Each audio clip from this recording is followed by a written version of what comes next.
Hello, everyone. This is MMA Interesting Prospects podcast. Today, our guest is Matthew Camilleri, who will be fighting on Cage Warriors 175, July 25th. Hello, Matthew. How are you? Hi, May. I'm good. How are you? I'm good. Matthew, you will be facing the Italian opponent. It will be Emanuel Sabatino. So, if you can tell me, how do you feel about 2 weeks before the fight? Yeah, feel good. Did a lot of research about him. Even though when I got asked to fight him, I said yes immediately. Feel good.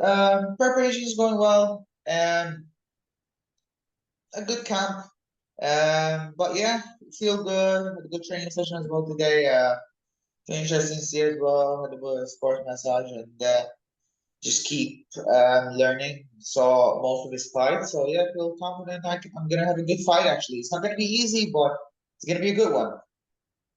And when did you find out about this specific opponent? Uh, 9, I think, weeks. Was it 9 or 8 weeks? But I was already in camp for about 2 months or a month before. A month before I started camp because I knew I was gonna fight in July. The first thing I did after my fight finished, when I got out of the cage, I went in the infirmary. Well, the doctor's checking. I went for the interviews. The first thing I said, I asked them when can I fight again, and they said in July. So I knew when they posted that it's going to be on the 20th in London. I was like, okay, it's either that one, and then when they posted to the 25th, I knew I was going to fight there. So I was already in training camp like a month after my fight. I started training immediately. Quickly. So this is a probably quite a long training camp, right? Because it's like over 3 months, Yeah. something around this.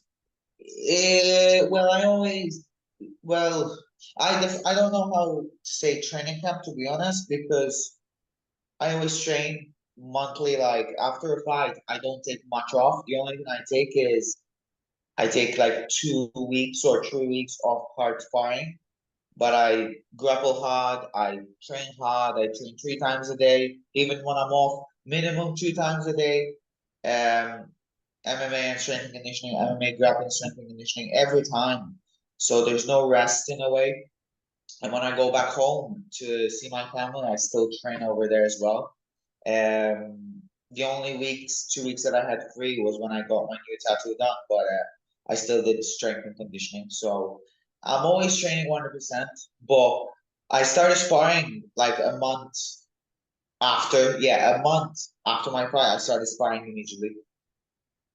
So because you train so much, do you don't you have any like injuries or like Oh muscles yeah. or let's say? Oh yeah, a lot. Oh yeah, like a lot.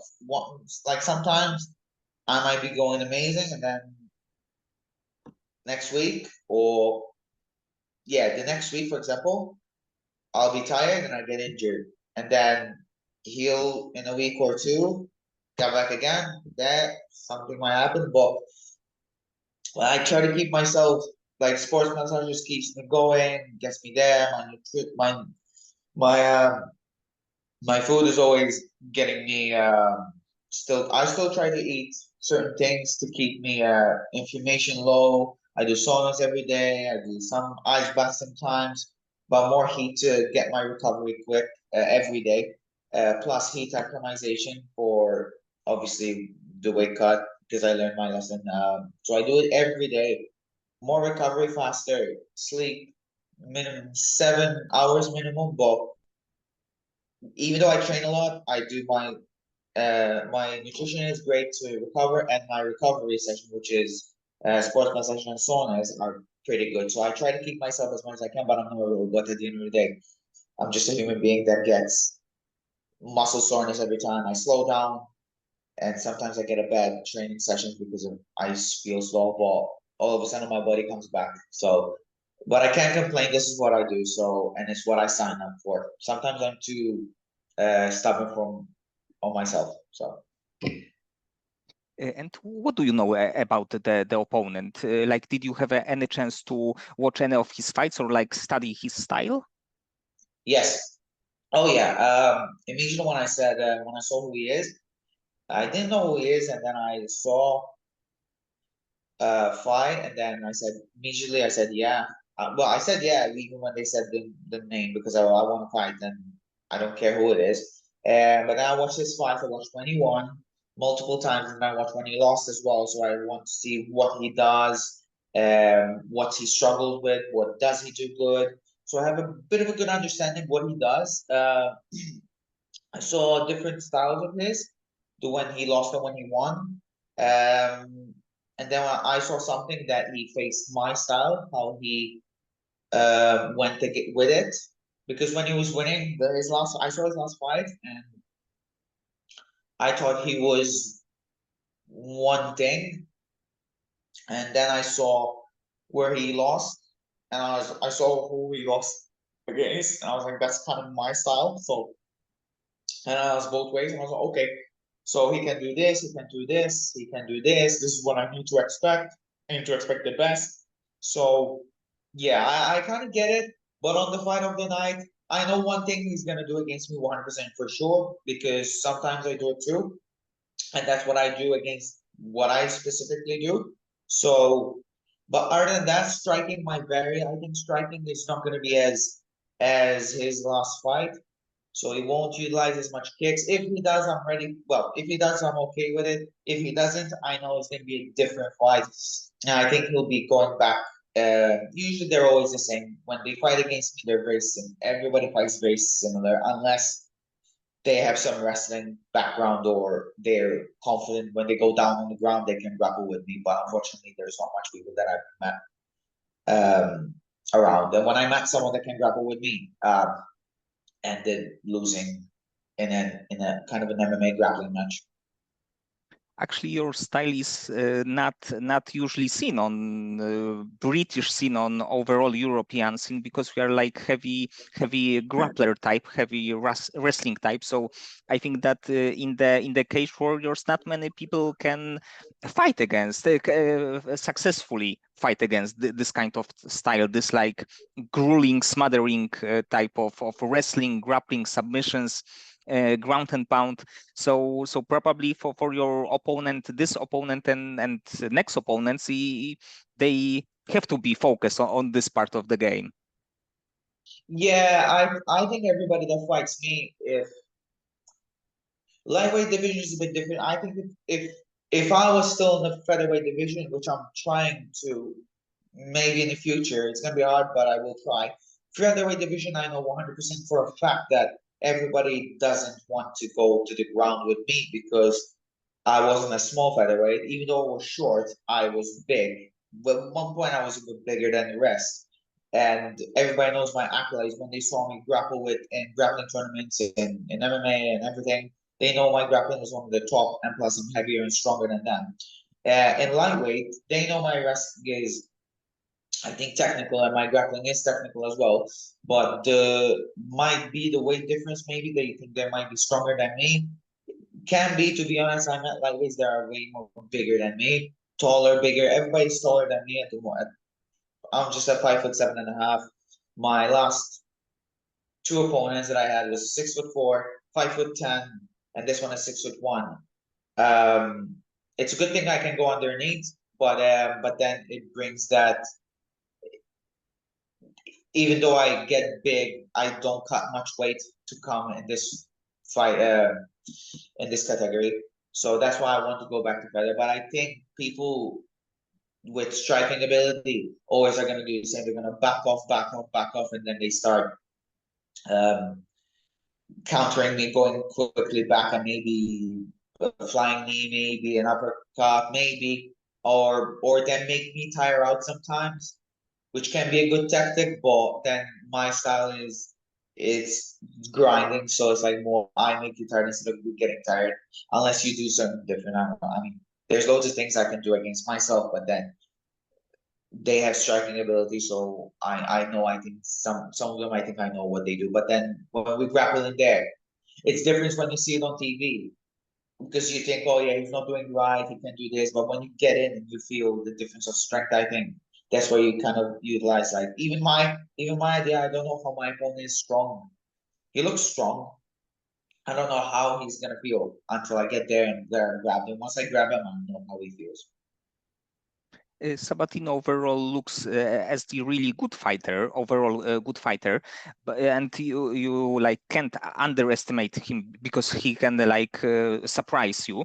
But when you are thinking about your next opponent, the fighter maybe who is in the Cage Warriors right now, do you have any like name in mind that you would like to face?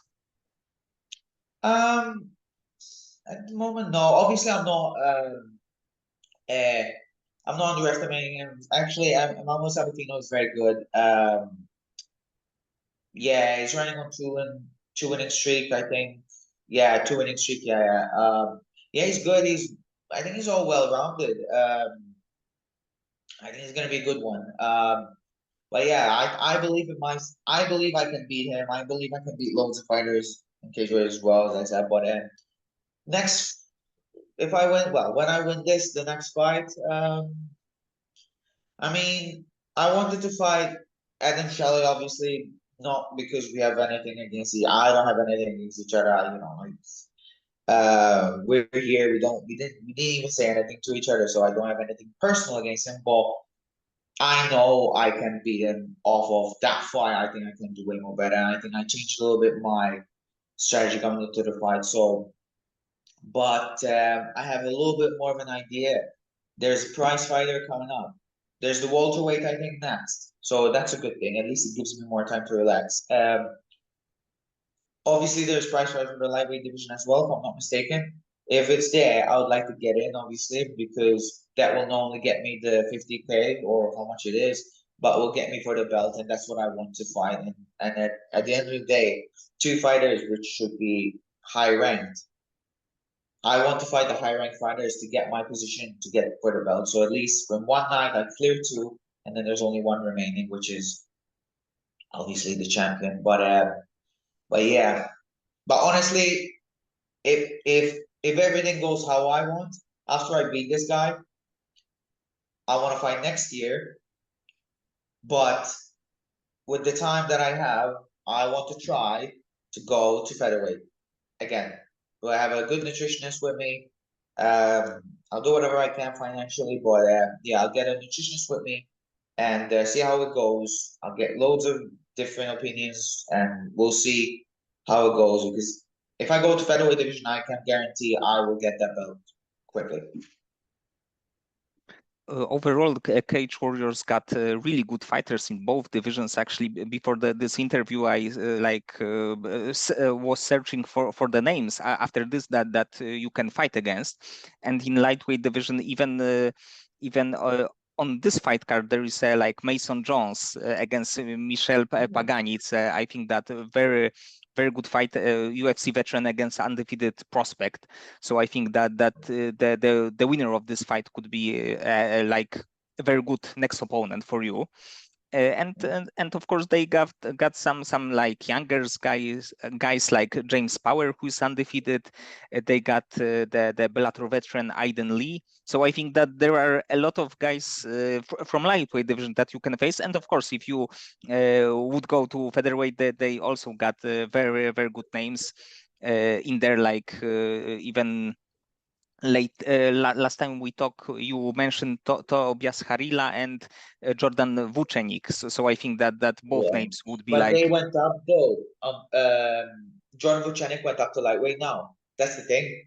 And so the thing is, featherweight division at when I when I was signed to Cage Warriors at featherweight division, everybody was there, and I had like a roadmap. Like I said, I have 5 fights in my head, and I have 5 people that are my top guys in the featherweight division.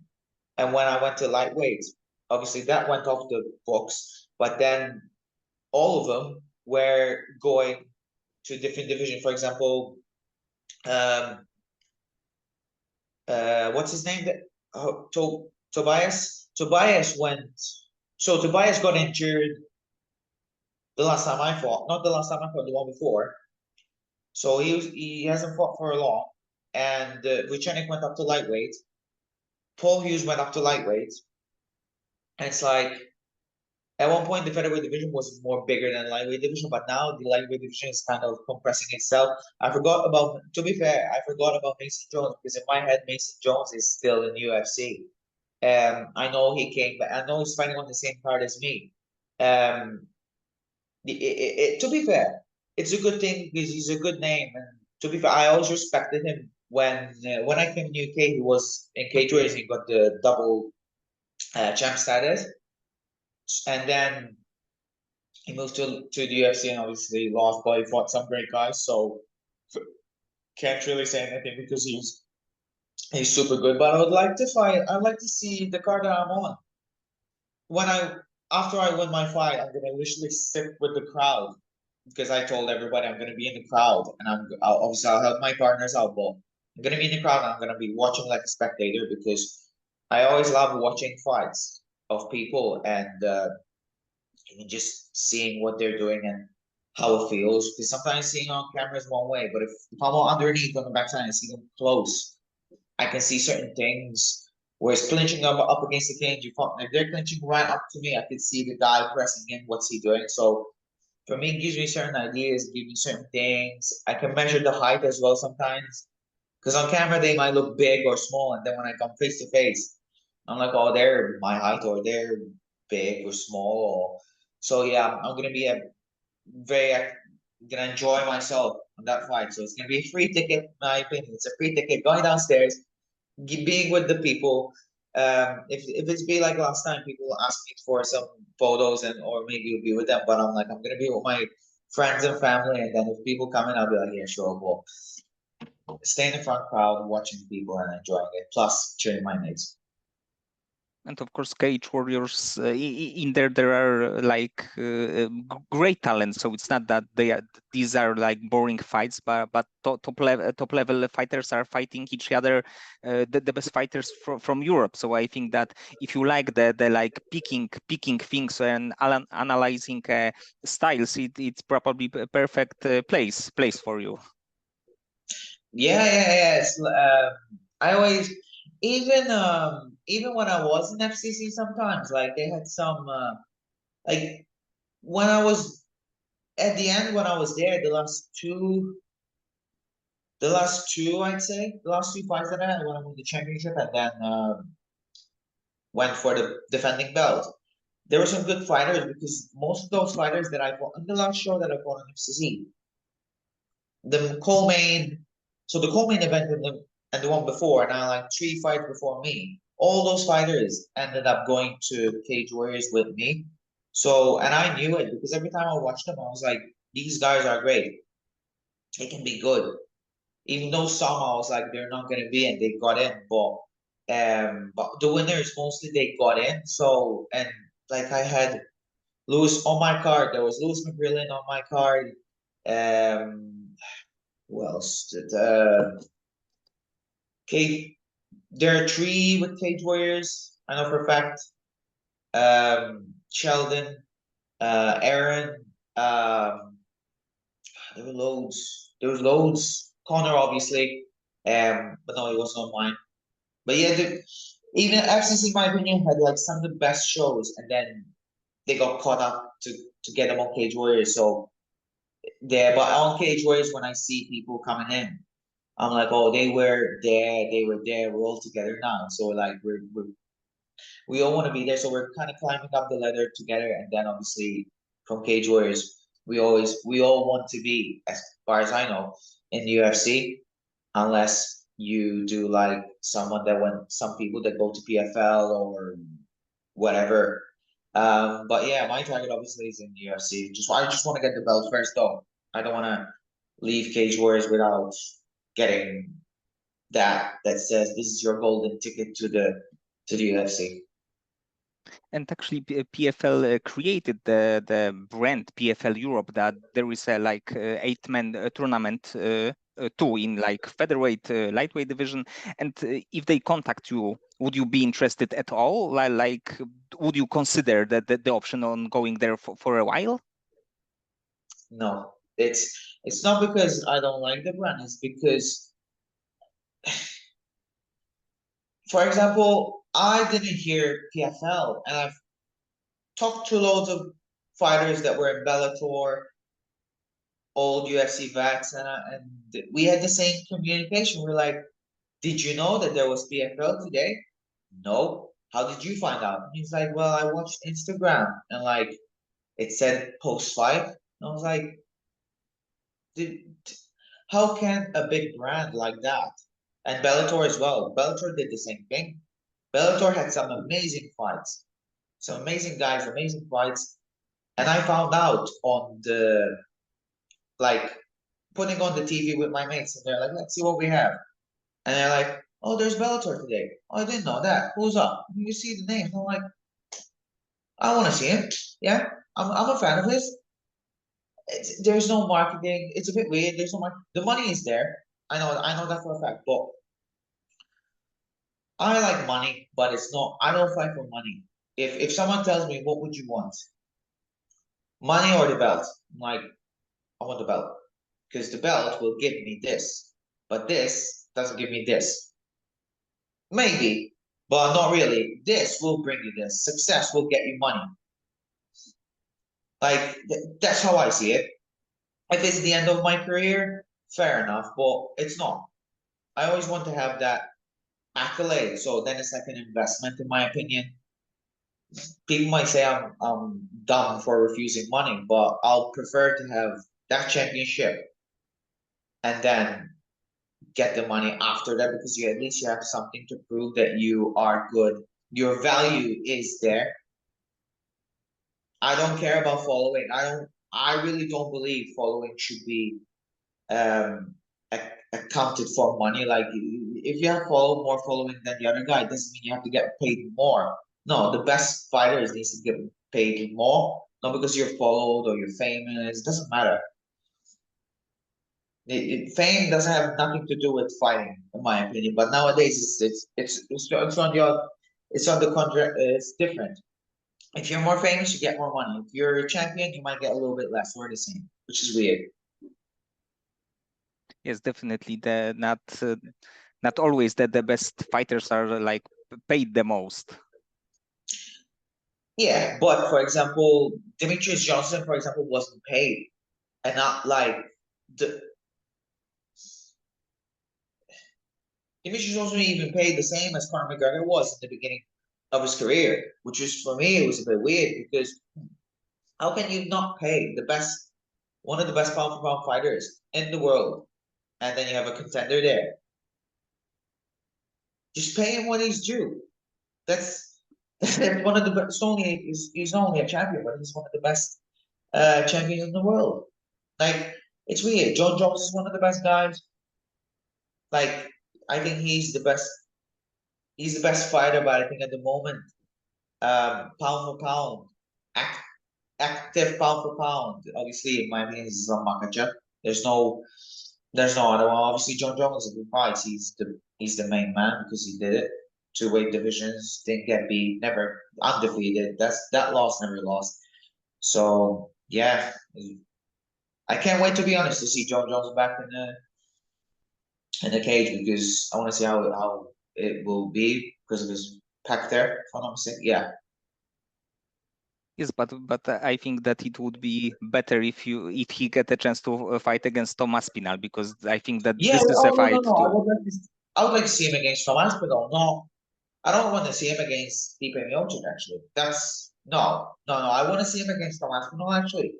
Because yeah, there's no one. Yeah, there's no one else to be honest. Yeah, Cyril Gahn is no. Yeah, he beats Cyril Gahn, but is Tom Aspinall fighting Cyril Gahn or no? No, he's fighting actually this month against Curtis Blades. Oh yeah, I forgot about that. Yeah, oh yeah, the rematch that was supposed to. Yeah, that ended bad last time. It was shocking, but bad injury. But at least I think Thomas Miller should win. I think he should Yes, win. yes, I think that he is actually a favorite, but I think that it's good that they did this rematch. Yeah, even that to be honest. But yeah, The heavyweight division was the same though. Like it fell down a bit, in my opinion. It's not the same as when did I start? 2013 was it? 2012, 13, 14. That was the best heavyweight division. You had Junior Dos Santos, Cain Velasquez, 2012, Brock Lesnar was still there, Alistair Overeem, Bigfoot Silva, Mark Hunt was actually, yeah. Who else? Travis There's so Brown many. got good wins. Yeah, Travis. Oh yeah, Travis Bowman, who was with Winklejohn. Yeah. Shane Carwin was at the end. Roy Nelson, Czech Congo, Stefan Struve, the tall guy. Stipe Miocic was, yeah, Stipe Miocic as well. He was in the beginning though. But yeah, that was a good heavyweight division. They were all gunning for it. Now it's like one, two, done. Just it's not anymore. Light heavyweight division is more packed. Middleweight division is it's the way it shifted. Like at that time when the heavyweight was great, middleweight division wasn't as big. And now the middleweight division like stood up. Light heavyweight division stood up again. And the heavyweight division went back down again. The lower weights went up high again.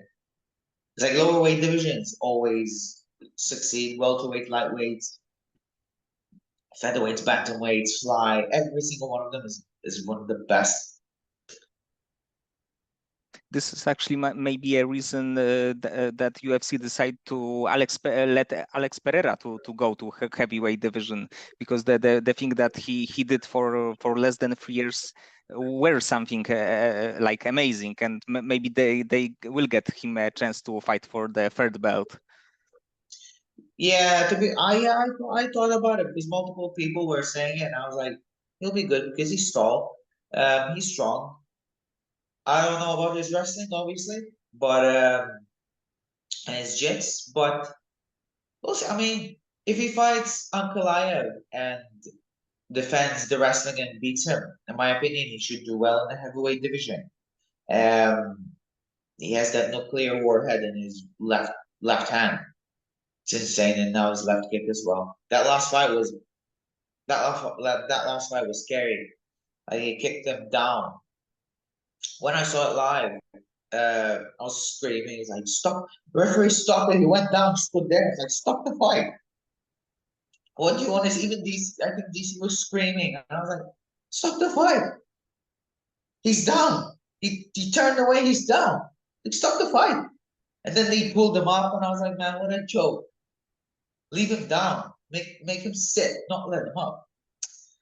But yeah, I would like to see maybe another fight with Izzy. That would be nice. Izzy versus Pereira for the well, an MMA third fight. That would be good. And getting back to your career, because last time we spoke, it was January last year, and you were actually scheduled to fight in March in the featherweight division. It was against Aidan Steven. I can see this, yeah. Yes, and if you can tell me what happened that in the end the fight didn't materialize. Oh yeah. So I had about 5 kilos to go, 24 hours before, and it was all sound. I lost the first 2 kilos, and I was okay-ish. And then after I had, mind you, that was still the day before the weigh-ins. I was coming out like to cut the weight before, and kind of rushed it a bit. Did 2 baths in a row, and then the last bath, 2 minutes to go. So I think I had about a kilo and a half to go. And yeah, I felt like 2 minutes to go for the last bath, and I said, "How much time?" He said, "My mate said 2 minutes," and then I turn around, and next thing I know, I don't remember anything. So he's like, "I was fine. I didn't feel anything bad." I was like, "Yeah, yeah, I'm fine." Like, turn around and then slept on the bath, and literally slept down, like pulled me out, blacked out, couldn't remember anything. The doctors, the infirmary were there. I remember them waking me up in a way, and it was I couldn't see black think my eyes were closed. I tried to open them. I could hear them speak, and I was talking to them, and they're like, "Can you move?" And I was like, "I can't." Tried to move, and I was like, "Listen, I can't move, and I don't know what's going on." Took me there. I slapped again.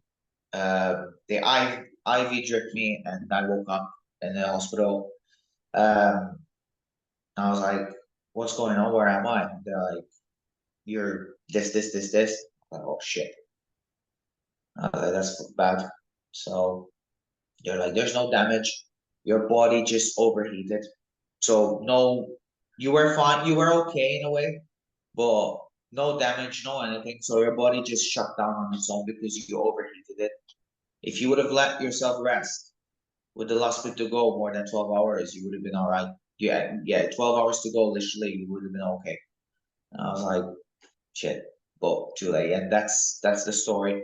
And I was like, uh, tough shit. I mean, I cut weight more than that. I cut more than that. I cut 7 kilos. I think one of the fights before on 24 hours there, and I made it. It was good, but sometimes it happens. And this was five, so literally five on the dot. So it's like, how is that possible? So yeah, I kind of unlucky, but yeah. But we'll see. Like we'll see how it goes. Maybe after this fight, we'll see. Get nutritionists on and do it proper, kind of proper way. I think. Well, have people with me, and if they feel like pull me out, like yeah, we'll see. And at the beginning, were you afraid that it can be something more serious, that it can be like some like more serious medical issue? No, no, not really. No. To be fair, when I was cutting weight, because I had to move to go to do some photos. But so I was cutting weight, and they asked me to go down to the photos. So I lost 2 kilos. I was feeling, I mean, I wasn't feeling right, but I was walking down. But like I knew because I'm losing water, and I'm like at the end of like my body's trying to hold as much as it can. Um, but that's how it always been. So it never occurred to me that there must be something wrong, or my body is gonna do anything. I was like, I can take pain. I'm not feeling that bad. When I relax, I cannot feel that bad. So I was like, it might not be anything. But obviously, my body just literally shut down. I didn't, before it happened, I was okay. I literally smiled at it. I was like, I'm good. 2 minutes to go. Easy. And literally told me, was like, easy. It's going to be easy. And then slept like a baby and couldn't wake me up whatsoever. So, yeah, but they're like, the hospital kept telling me, like, no, because you are fine, but the inside wasn't. So, as a defense mechanism, your body just shut you down. It's a good thing you had someone with you because you were in a hot bath still. So if you would have slept there, your body would have kept overheating. That's where you could have been in trouble. But yeah, but it's not. I think weight cut is part of the thing though. Like even though we don't want this to happen, obviously we don't want that to happen. We never want anyone to have it like that. And but I think if we could have hold it a little bit in turns, like we had 12 hours, that 1.5 kilos, we could have done it, in my opinion. I think I could have done it. So even so, my mates told me like you might have done it, but it is what it is. Like that's the past. We'll focus on the future. We'll focus on this fight first. None of that stuff. After the fight, when I go on an interview, I'll pop it out. That's for sure. Because I popped it out in my last interview when I went to the Joyce and I won, and I popped it that question. So I'll do it again. And your next fight, your actually Cage Warriors debut, were in September. Was in September. It was against Adam Shelley, a quite tall fighter. And how do you feel fighting against such a tall fighter, a tall striker? Yeah, well, used to it. I'm always short in the gym, so well, not 6'4". I mean, 6'4", for my opinion, so it was like a middleweight division or welterweight division. So yeah, when I went to the weigh-ins and I looked at him and I was like, oh my God. And then I watched the photos. My head was almost in his chest, and I was like, whoever planned this one really want to screw me over because I don't understand why they want to put me against that high 6'4" versus that. I'm the shortest guy in the lightweight division. And I'm like, I am the shortest guy in the lightweight division. You put me against the tallest person that we have in the lightweight division, shortest versus tallest. I mean, my game plan in a way didn't work 100%, but it did work to get in, take him down as multiple times as I can. But yeah, it feels weird.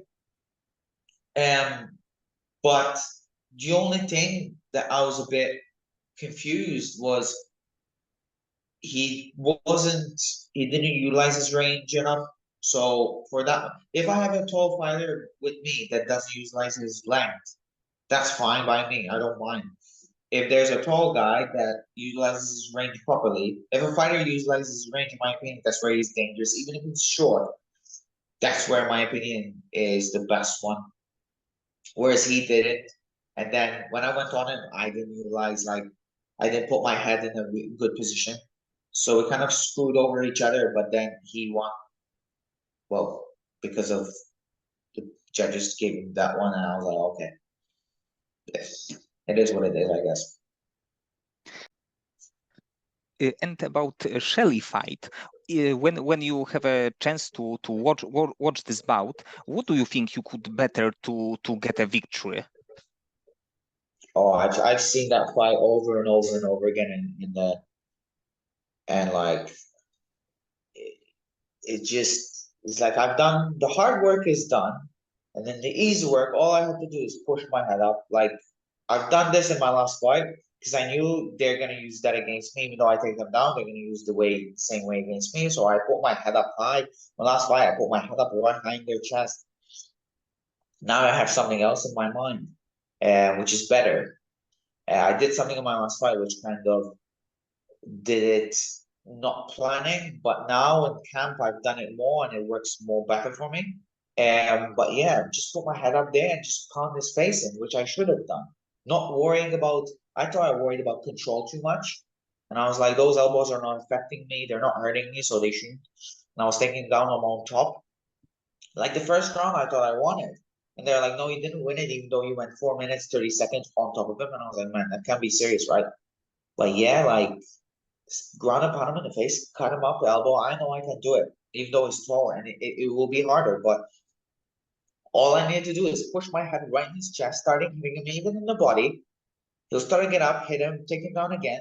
And all that I learned a lot from that fight, to be fair. So in the same way, I have to thank Adam Shelley for teaching me a lesson, the hard lesson that what I needed to do. So thanks to him, I won my last fight in a way because I had like the sense of hurting people. So I think that's the difference between me, Adam Shelley, even before Adam Shelley, and this and after that fight, was that I really wanted to hurt someone to kind of win. Win by hurting people, not win by kind of tiring them out. But this time it's going to be the same as my last fight. I'm going to hurt this guy and try to put him away as quickly as I can. But if not, I don't mind going 3 rounds or two or how much you want. Especially that you have a really good ground and pound. We can see in your previous bouts. So to be honest, I thought that when you took Shelley down, it would be like quick work. Like either you go for submission and like choke him, or you will win by punches on the ground. Yeah, I think ground and pound. I think he knew if he gives me his back, even for once, I almost had his back in a weird position when I almost jumped, but obviously he has his hand, he underhooked me, so I couldn't jump around.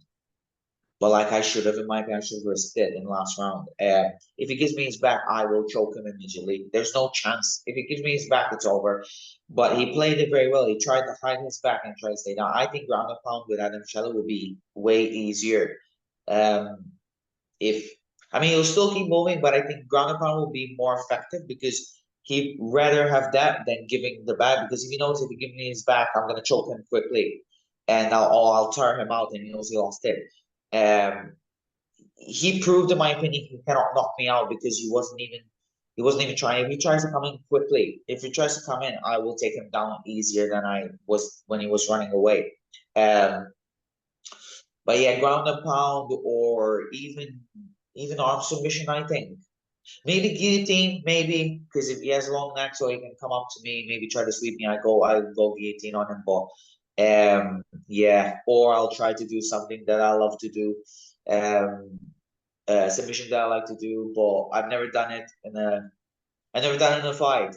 Well, I was close in a competition once, but I'm never gonna say what it is yet until I do it in live situations. But in training, I hit it.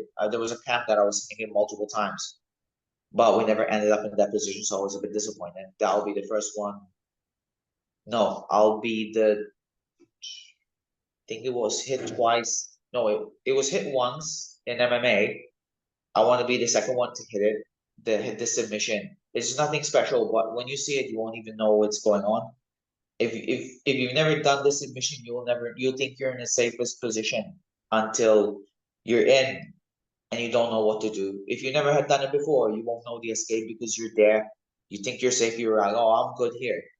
And then once I'm in position and I start squeeze, you're like, oh, what's this? So I'll just keep it a little bit intense. But if I do it, I'll just put it out in the world. I'll be like, this is what it is. It's like with the Von Flu choke. The one fighter is trying to hit a guillotine choke and he's choked out after a few seconds. Oh, yeah. Forgot about Von Flu show. Yeah, but I don't do them to be fair. I've seen them very few times. What's the buggy choke or something? What's the submission from second row from bottom as well? Is that Yes, the buggy choke? baggy choke, yes. Oh man, I hate that submission. I've never had it done before. People tried to do it on me, and I knew immediately. But I think the last buggy choke that was hit, and it was I think it's in Bellator that was hit or somewhere else. Well, the guy just stood there, gave his neck on the other side, and just stood there for a mile, and the other guy just took his time to grab his leg and finish it. And I was like, man, come on, can you seriously just all you have to do is just back off, like come on. Buggy choke for me is one of the worst submissions you can get caught in because you're in the most dominant position. Well, you're in a good position where you can hit people, and then you get choked out by this thing. I maybe one of the world best jiu-jitsu guys will tell me I'm an ignorant guy that doesn't know how much powerful it is, but I haven't seen. I mean, percentage-wise, hasn't been hit so many times. The amount of time it was hit was successful versus a rear naked choke. Once it was hit, it was more successful, and guillotines and arm bars and heel hooks and leg locks or anything. Like that's the least tried, the less. Even Peruvian neckties are hit more and Darcy's and everything. So I'm like, man, those chokes are hard to get, and they still do more better. So I don't want to get bumped. I hope I won't get buggy choked. Hopefully, I mean, I never did. Hopefully, never will. And of course, you have a lot of like grappling experience. And how often do you start in grappling competition? As in, how many times I do Yes, grappling comps? how often? How many times a year? This year I didn't do much. This year I didn't do, but last year I did three. I did no gi. I did the open weight, gold, and then did no gi and gi, then gold again. Oh no, sorry, last year, sorry, I did, yeah, and last year then I did the submission only as well. Yeah, I did submission only, so I did three last year. Submission only, we were open weight with black belts all the way. Came third though. I faced the top guy. I faced him, Kevin Kroc, if I'm not mistaken. Kevin Cook, I think he's one of the best grappling guys in the UK. It's great. He submitted everyone before me. And when we came together in the semis, because we were three in the finals, so had to fight each other, and I lost to him, and I lost to Lee Butcher. He's big, and I was like, I can't. I just went there to enjoy it. To be honest, I won against two guys, they're big heavyweight guys, these black belts, and I was like, okay, this is my first time on brown versus black belts. That this is a submission only match, which is not my style, but I'll do it. And I beat them both, and then I came against them. So I was happy to share the mat with them. But this year I'm gonna do after this fight. If there's no fights anymore, I'm gonna do two, or three if I'm lucky enough. If they're close to me, I'll do three, but I'll probably be doing two. I was supposed to do one on the 27th. I'll fight on the 25th, and I was thinking of doing another grappling match on the 27th, but it's next to me.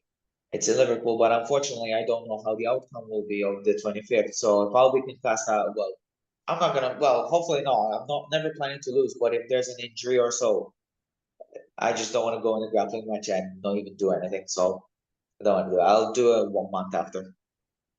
3 competitions a year. That would be nice, in my opinion, or 4 as well. Grappling comps and 3 MMA fights. That would be perfect for me. And would you be interested in going to the promotion like Polaris? Because in UK, this is a quite big one. That would be nice. Yeah. To be fair, I asked my coach if I can do a after this fight an invitational like on Polaris or Grappling Fest. To be fair, I'd like to do Grapple Fest first because it's kind of a big local show. So at least I'll see how it is. And they gave me one of the guys actually said I'd do a match with he was on the Ultimate Fighter from the UK when Team Europe versus Team UK with Conor McGregor and Uriah Faber, the one that went to the Soul Rogers. Someone mentioned Soul Rogers and I didn't know, but obviously I saw the fight, his fight. I like Soul Rogers, and when they said Soul Rogers, I was like, I know him from somewhere. Well, where is he? And then they told me the Ultimate Fighter. I was like, oh my god, he's so great. I think he was the best wrestler, even better than the US. That would be great because I like his style. I like the way he fights and everything. I'll be like, that will be hard, for my first ever grappling 1v1.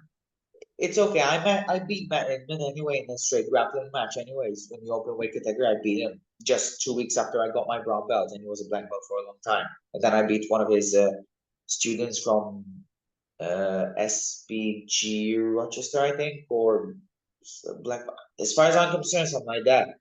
And I beat him in the final, so I beat them both. And I was like, okay, but I knew they were together because they were speaking and they were saying, oh, he was a student. And I was like, okay, sorry. I don't know who you both. I know Matt Inman. I knew him from Matt Bonner's fight. And I was like, I'll beat him now because, my mate beat him in MMA. I want to beat him in jits, which he is good, super good at jits.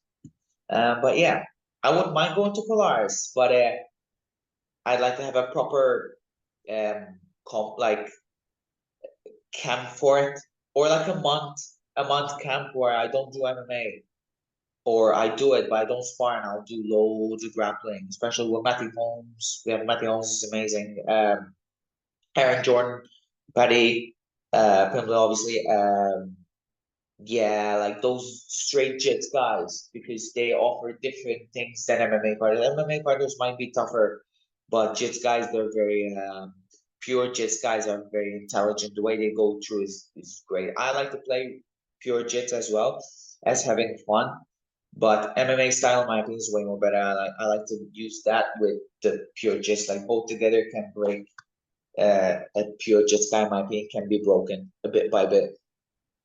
And probably in grappling competition, we are like in MMA, much more of on the top guy, not on your back, like looking for heel hooks, I guess. Yeah. I still can do leg locks, but obviously for MMA, it wouldn't be the most ideal thing. The only thing that you'll do is if you're caught and you're on the bottom and you try to go under, but other than that, it's not an ideal thing anyway. Yeah, it's not the most ideal thing. But if someone one of the guys told me that if I do a leg lock on someone, they celebrate. I'm like, it's gonna be hard to celebrate, because I don't do much leg locks. But if I do, I know I can catch people with leg locks. But hey, I'm not the one to go for them. If I'm on top of someone, I'm not just gonna try. So yeah. I mean, in MMA competition, I like when the fighter is on his back and he's trying to get submission, but like Charles Oliveira or Paul Craig, but it's just too risky in MMA fight because there are so many moments that this fighter can be hit, so it's usually not worth to going for the submissions. Yeah, exactly. It's not the best. If I'm on my back and I cannot get up, fair enough. I might try something, but I prefer to get up and wrestle and sweep people. But like if you're caught by a shot and you're like he's gonna ground and pound you and finishing to go for a leg lock or anything, like that's fine. But I'd never. My sense, my head always tells me that if you're on the bottom, wrestle up as hard as you can. Don't stay there. Just keep moving, don't stop. Move. He makes a mistake, you can get up. You can maybe grab his neck and lift him. Maybe grab his neck, get out, then choke him with a guillotine. Maybe, but I'll never do. It's very rare that I do submission from my back like a triangle arm bar.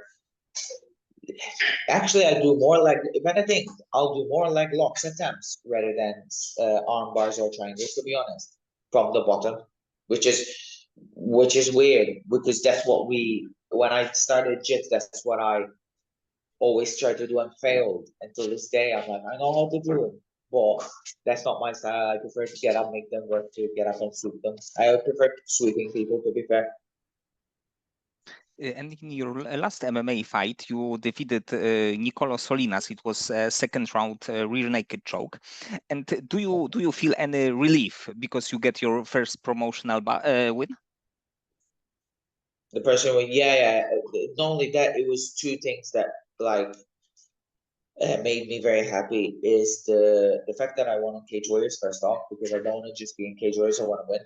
And second off, I got my finish after 2 wins of no finishes. So it was like everybody was saying I can destroy people, I can dominate people, but I cannot finish them. And I was like, I can finish this guy. I knew I was gonna finish this guy. I said it in every interview, in every single fight. I was like, I will finish this guy. Either on the feet, hurt him, TKO him, or if he gives me his neck, I'm gonna take it. I wasn't hoping he gives me his neck. I wanted to TKO him because when I got him to the ground, that's what I was thinking. I was like, stay down. Do not give me your back because I don't want to take your back. I just want to ground and pound you. But when he gave me his back, and then I started grounding one, and I was like, okay, the referee might stop it because you already told me he's gonna finish it. But then automatically, when he pulls his neck up and my head went right to punch him and went through, I was like, it's on. So just show, finish it. I know he's done. After the first round, I saw his face just from 3 punches that I thrown. His face was already done. His eyes was big, and I knew where I caught it. Just when the 10 seconds went down, I turned him around and gave him a left over the side. And I gave him a knee, and I was like, those 2 punches that I landed on his face opened them up. I was like, oh, I can't imagine what I'm going to do if I put it down. So I want to finish people with a TKO, to be fair. I don't want to submit. I like submissions, but in my opinion, I just want to get this, you know, TKO, in my opinion, gives this thing of, yeah, I will hurt you. Submission is like an easy way to go away. Even though a nice submission, like I'll trade my rear naked choke for a Peruvian necktie, German necktie, darts, Anaconda. They're my favorites. If I have to choose my favorite thing is a German necktie, to be fair, or a Japanese necktie. German is easier. German is easier to hit, though. That's one of my favorite things to hit. It's been a long time since I hit it, and the submission that I love is still. I still need to catch it. If I get this one, if I get that submission properly, this one, oh man, I'll scream. I'll be like, finally, and then I have to go to the guy that says when by. I'll be like, by the way, that's not what you think it is. If you don't know what it is, I'll tell you what it is. So I'll give him the name, what it is, and I'll be like, yeah, it's named after someone. I'm like, if you don't know, I'll explain it after. So it's very rare seeing anyway. So that's good. And you are training in a very good gym with a lot of very good prospects who are fighting in the Cage Warriors. But in your opinion, who is your who is like the most talented of the group? Guy like Liam Gittins, like Luke Riley with the group that you train with. They're all good. I mean, they're all good and they're all different. I think um Nathan Fletcher is very good. They're all different. Like Nathan Fletcher, I think is very similar style to me in a way. Like wrestling wise, takes the back more slicker than me though. He takes the back, chokes. Liam Gideon is the opposite of me. Liam and Luke are the opposite of us. They're more strikers. They want to defend. I mean, that's the thing. I like everyone. Like, obviously, we cannot forget Adam Cullen. Obviously, we cannot forget him. I think even even though he gets all the knockouts quick and everything, like he can obviously we know he can wrestle. He came from there, so me and him we do loads of rounds. Like even today we do loads of rounds and grappling and all that. So wrestling. So we wrestle both, even though we're different the way we wrestle. But I think uh, I don't know who to choose to be honest, because we're all good, and this is like, and obviously I'm not gonna spar a lot with Luke this because I'm way bigger than him, and Luke Riley maybe because he's featherweight. I used to spar a lot with him. I still do sometimes with him sometimes, but like I'd say even well not with Cage Warriors, but Shamrock. Sham is good as well. Like he's a tricky guy. But yeah, they're all good. That's the problem. Like we're all good, but we're all different. Like I'm different from the rest of the gym. Paddy is a different from everyone from the gym. Like Adam is Adam and Nathan. I think they're very similar, but I think Adam is more aggressive.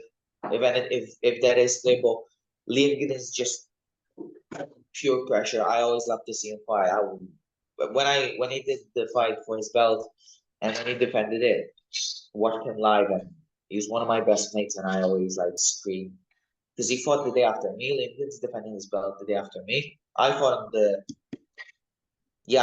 unplugged and then he fought the day after me.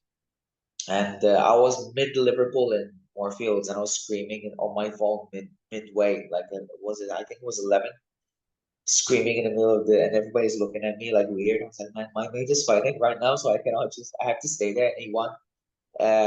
But yeah.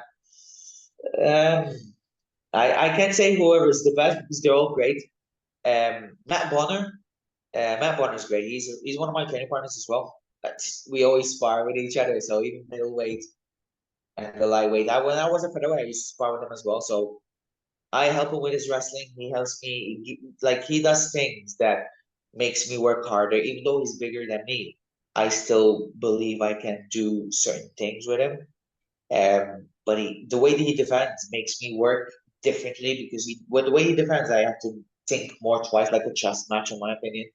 So it's everybody has their own thing. Like the way they attack, the way they defend, for me, it works for me as well. So I help them and they help me. Later this month we will have a UFC pay-per-view in Great Britain, and I think that all the fighters that you mentioned can be in the UFC fighting on the pay-per-view in like 1 or 2 years. So I think that it would be really interesting to see how they like career will grow in this like span of the time, like 1-2 years. Yeah. I mean, Luke is fighting on the Dynamite Contender Series soon. Liam Guinness obviously has the belt, so I think he should be getting called for the UFC after the prize fighter is done. And the fighters will fight him, and whoever wins wins. But if when Liam Guinness wins this next title defense, he should be called by the UFC.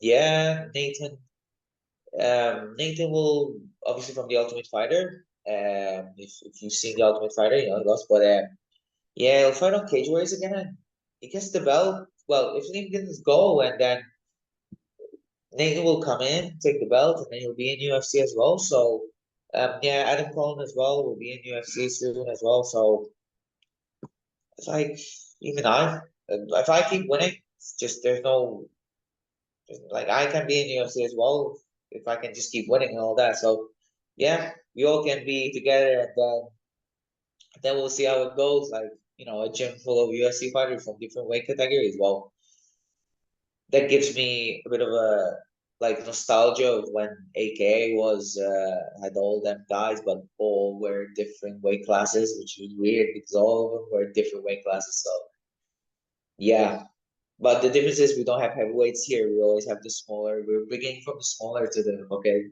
maximum we go to the middleweight division or welterweight division. That's it. We're all smaller. And about AKA, you were there a few years ago in AKA and also, I believe, AKA Thailand. And do you plan to go to other gym in in this year or next year? No, not really. I'm not planning to go anywhere.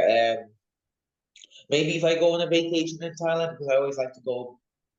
I always wanted to go back to Thailand because it's a nice place. I love the food. I love training is amazing as well. I don't mind. Like I'll go to AK Thailand well, there my mates are still there. We always have contact. Dylan is still there. He's one of my best mates over there. I love him so much. He's from the US, but he lives there. Him and his family.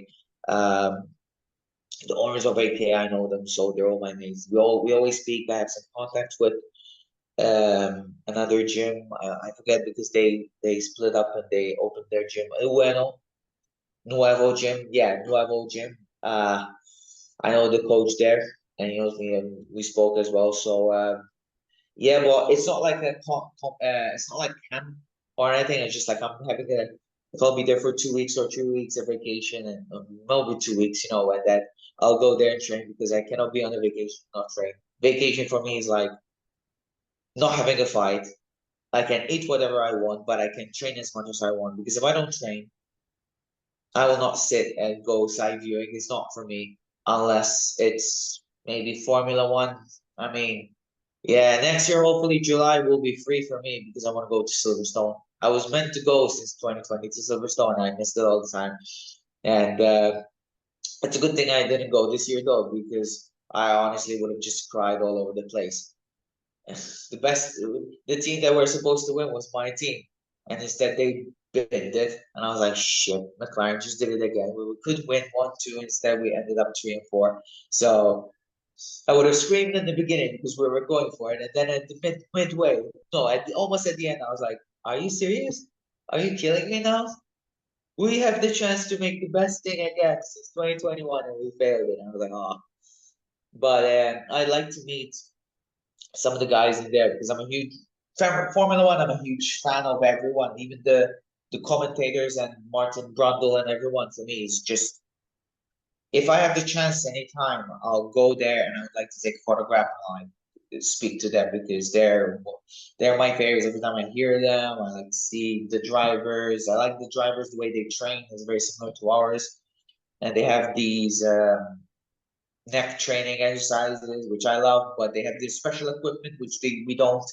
So I'm like, I would like to try it because I always like to do neck exercise. So that will be nice to see how strong your neck is because the way you do it is nice. And when I saw a normal human being try it, he fell down. So I can't imagine how I will be. I think it will be midway. I won't be like good as them, but that's because that's mostly they do. But I'd love to try now. I'd like to try to drive a maybe Formula 3 because Formula One they won't let me, or if they let me, at least they'll put a seat.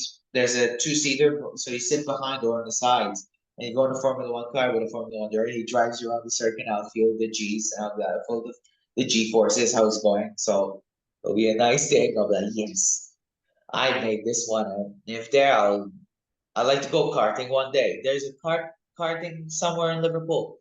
I'd like to go karting to see how it feels. Yes, this is probably really exciting to have a chance to do something like this. Yes, a lot. That's my hobby. Like apart from the sport, another sport I love is Formula One, which is very nice. And I play loads of Formula One on my PlayStation 4. And yeah, they're gonna make me buy PS5 now because everything is gonna go up there. So yeah, I'm gonna buy after this fight, hopefully a good simulator. Well, not the best Logitech with a little bit of stand, the head, the steering wheel, the pedals, the gear shift, but I don't need it. I have these, so yeah, I'm gonna try to buy it. Hopefully, I'll find one. Doesn't cost me much, but it's a nice damn gift at least. Plus, I love. I think racing games get my the way they are too very accurate to real racing, like the way they turn and all that. You need to be very quick when you turn. You need to analyze how you do it. Like concentration needs to be there. So I think it gives my mind a little bit of like training, like when you train your mind a bit to be the what do you call them? Have you ever seen that exercise? They put lights on and they start touching them. It's Yes, yes, like yes. it's very Formula One do it, but when I'm driving, I think sometimes like it makes me more. You have to. I drive when I do the game, the races. I like to do them full on, so 16 laps. It takes me more than an hour. Imagine I don't go to the bathroom. I just don't do this. If I'm there, 1 hour of non-stop driving, like moving like this, doing this, and if rain comes in, I'm done. Like I have to go. So 60 minutes of non-stop concentrating really tires you out. So I'm like, I'd like to do it because I know it will help me in fights to have to always be concentrated. Because if I know if I get my eyes off in fighting, one slip can be a head kick, can be a knee, can be anything. So helps me concentrate. Yes, it's definitely hard to concentrate even for the like 20 minutes, like be super focused on something, and then 1 hour is like probably your after an hour your mind is like I'm done.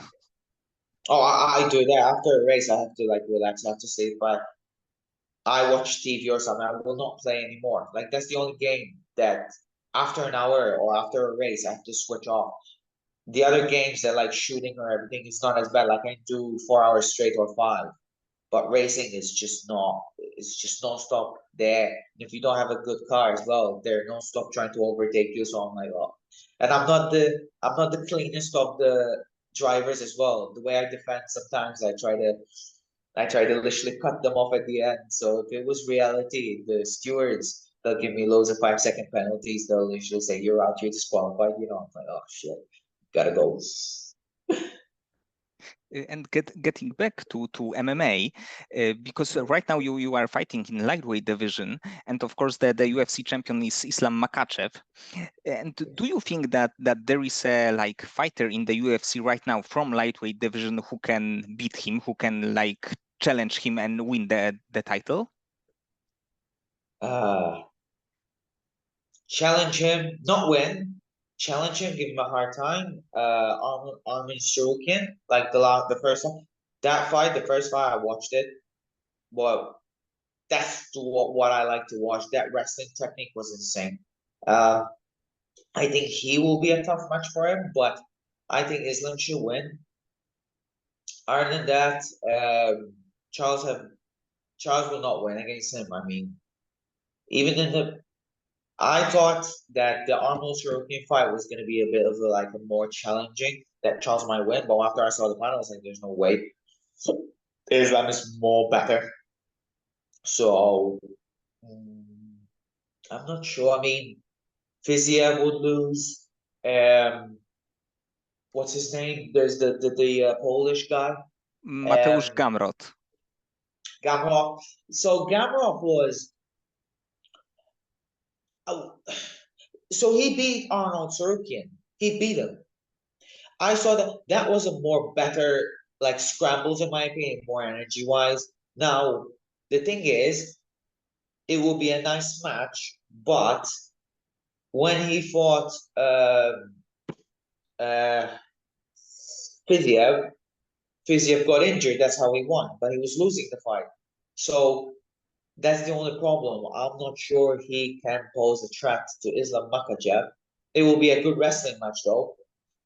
For me, for what I'd like to see as a spectator, just to watch it and even learn from them because the techniques will be amazing.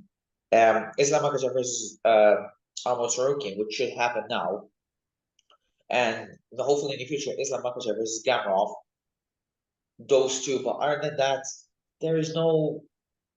Just Engage is over. I mean, as far as I know, I think it's over. It's Dustin Poirier done. Nice fight. Um, who else? Michael Chandler is a no. If he had, if Michael Chandler just fought right instead of fighting hard, he would be better. But other than that, no, I don't see anyone beating him. To be honest, I'm not sure. What do you think? I think that Tsarukian and Gamrot will create some problems for him, but in the end, I think that Islam still would win these fights. And like Charles he's one of these fighters that he can lose, he can be losing a fight, but he can get some crazy submission or even knockout, like against Benil Dariush. So I think that he would be dangerous, but the fight would end the same like the first one. So Yeah. Islam would win too. Uh, I don't know. Maybe I'm big Max Holloway fan. So Oh. I would hope that he can take the second belt, but on the paper it would be the toughest fight possible for Max in the lightweight division. Would you say, because I want to see that. I want to see, well, Max Holloway, I'd like to see that part, but I don't think Max would pose even. I think if I would say the top three, I'd say Max Holloway will be at the end of the list of a threat. I'd say he will be the least one to threat him because he will be taken down quick. Um, would you say you'd like to see him versus Arnold Sorokin and Gamrot. Gamov? And if he beats them and maybe Max Holloway as well, would you say that he would better be moving up with Leon Edwards? Would be a nice fight? Yes. Actually, it would be great fight, but I think that Who do Leon you think would win? for so many years, Leon was really underrated. I think that many people consider him good, but not great. But when he won by this crazy fifth round knockout with Yeah, Usman, I think that many people like realize how good Leon is, and. I think that Leon would be much bigger because he's a really tall guy, and yeah. probably he even in some time go to the middleweight division. So I think that here the like size may be an issue for Islam, but I think that Islam Islam is big, you know. Islam is very big. He's very, very big. He cuts a lot of weight. He cuts a lot of weight. Him and Khabib, in my opinion, should have fought in the welterweight division because their weight cuts were very, very, very, very bad. Like when you see him, I thought mine was bad. Theirs is more. This is I don't know how they make the weight, to be honest. Like Pereira, for example, I don't know how he makes weight. Um, who? Oh, but do you think that we said Leonidas might go to the middleweight division though?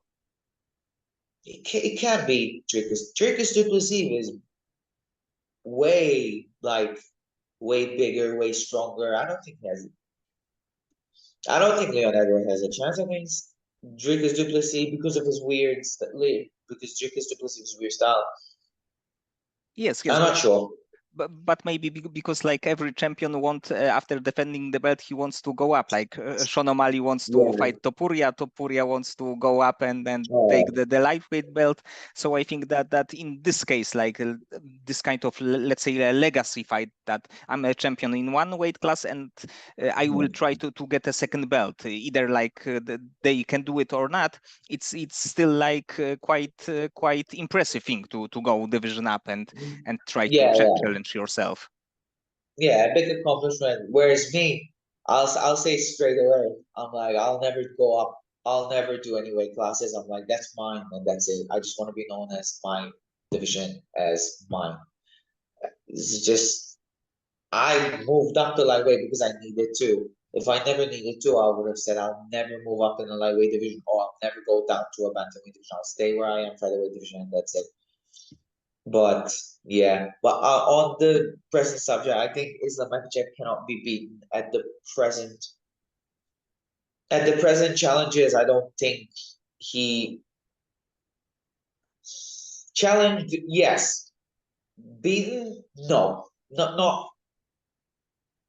don't know. But and the only thing I think will happen is a split decision in the Arnold Shulkin fight. I think because if there will be loads of wrestling, and they'll like not take down each other, but they'll go on their knees and get up, so it won't be counted as a takedown.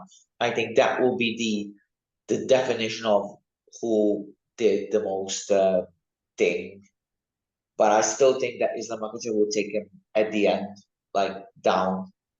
And maybe, but I don't think he'll be able to finish. If he finished Arnold Sarukian, I'll be very surprised because Arnold Sarukian is amazing. So obviously, Islam, from my opinion, is just too good. Okay, Matthew, so many thanks for the conversation. I hope that you will get another impressive victory, and then we can see you in the Cage Warriors more. You will become a champion, maybe in the featherweight division, and you accomplished another great things, maybe in the UFC. Thank you so much, and looking forward to another interview with you anytime, man. Thank you very much for the support. I hope your channel will grow more bigger, man. You're amazing. You do loads of research, so you're amazing. You're amazing at your job.